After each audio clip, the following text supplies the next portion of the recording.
Hi, and welcome to my Message of the Week program. Today I wanted to talk to you about managing behavior. And whenever a parent calls me and tells me about a problem that they're having with their child, quite often it comes down to they're trying to control the child as opposed to managing behavior. And as human beings, regardless of age, nobody really wants to be controlled. So it really creates an adversarial situation, which then raises the level of stress, creates fighting, and just isn't fun for anybody involved. So whenever I'm working with a child, I'm never going to control them. I'm just going to manage their behavior. And so I wanted to talk to you today about some examples and how you can start doing this as well. Let's use the example, it's time to do homework. So you're home and hey, we're going to be eating dinner in a couple of hours, so you need to sit down and do your homework so it's done before dinner. Right? Child sits back and says, no, I don't want to. Maybe they're watching TV or maybe they're playing. They just don't feel like doing it. Whatever the reason is isn't important. At that point, then your conversation turns into negotiation. Then it might turn into arguing. Then it might just turn into a plain old fight. And then you've got the standoff. You're going to sit down at this table, or you're going to sit down right now and you're going to do your homework. So at that stage, you've now gone and started to try to control the person. And as human beings, our natural instinct is to resist that, right? We don't want to be controlled. When I'm working with a child, what I'll do is I will try to manage their behavior and not control the person, which ends up giving us a much better and less stressful result. So an example with that would be if it's time to do their homework and I get the no, I don't wanna, instead of saying, well, you're gonna sit down, you're gonna do this, what I do is I paint the picture of, well, what's gonna happen next? So I'm telling them that what you're choosing is the wrong or the bad answer.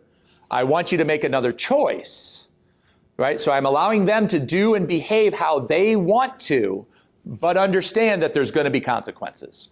So again, going back to the homework example, it would be, well, if you choose not to do your homework now, then you can't watch any television because we only watch television after our homework is done. So at that point, then I'm giving them that option to change their mind. So let's sit down and do our homework so that you can watch TV a little bit later. And you'll get a percentage of the time that the kids will cave in and go, well, okay, right? It's not going to work 100% of the time. So then at that point, they're still going to get a, no, I don't want to. Well, okay. If you choose not to do your homework, you're not going to be able to watch any television, and you're going to go to bed right after dinner.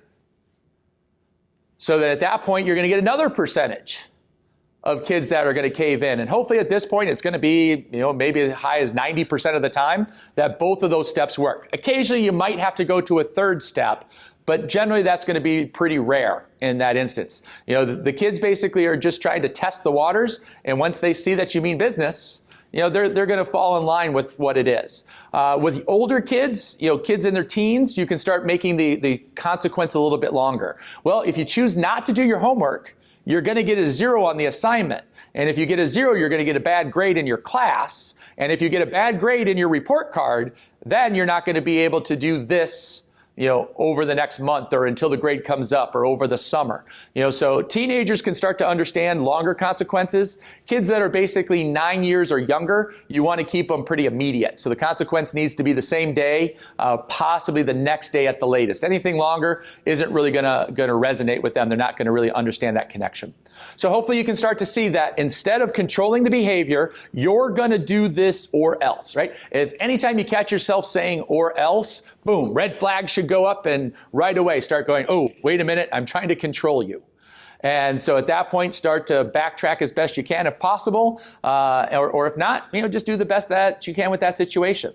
But as you practice this a little bit more, again, it becomes a skill, and you try to elevate this skill to an art form with being unemotional.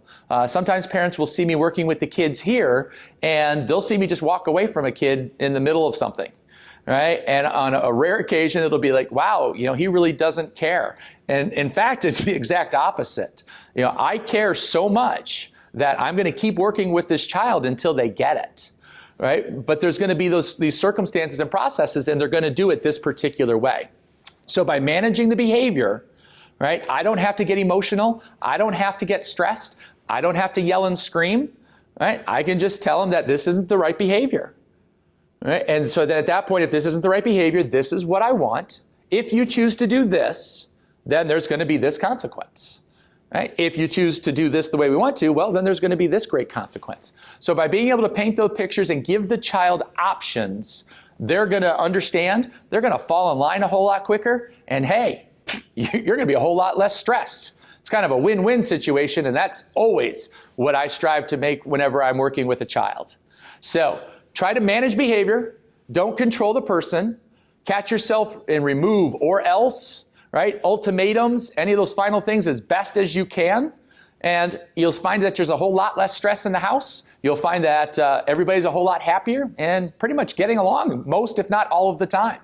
All right. If you have any questions, as always, please feel free to reach me. You can call me, email, stop by the karate school. I'm happy to give you any specific examples if you have a situation that isn't quite working for you, or you're wondering how to apply this managing the behavior.